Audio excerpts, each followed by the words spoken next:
بسم اللہ الرحمن الرحیم۔ تو ہم دیکھنے سننے والوں کو آر ایم لا فرم میں خوش آمدید اور ایڈوکیٹ شبیر حسین کیانی کی طرف سے السلام علیکم ورحمۃ اللہ۔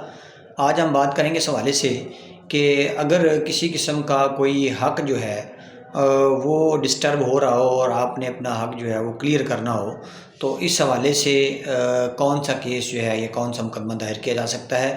اور ایسا مقدمہ دائر کرنے کے لیے لیمیٹیشن جو ہے، میعاد جو ہے وہ کتنی ہوتی ہے۔ تو آپ کو بتاتے چلیں کہ اپنا کسی قسم کا حق جو ہے اس کو کلیئر کرنے کے لیے، ثابت کرنے کے لیے جو مقدمہ ہے اس کو دعویٰ استقرار حق کہتے ہیں، اور یہ سول سوٹ کنسیڈر ہوتا ہے اور اس کو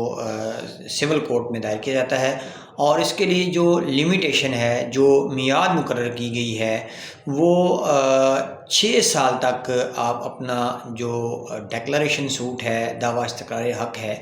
وہ فائل کر سکتے ہیں۔ اور اس میں جو ججمنٹ ہے وہ 2020 CLC پیج 142 پر اس امر کو ہولڈ کیا گیا ہے۔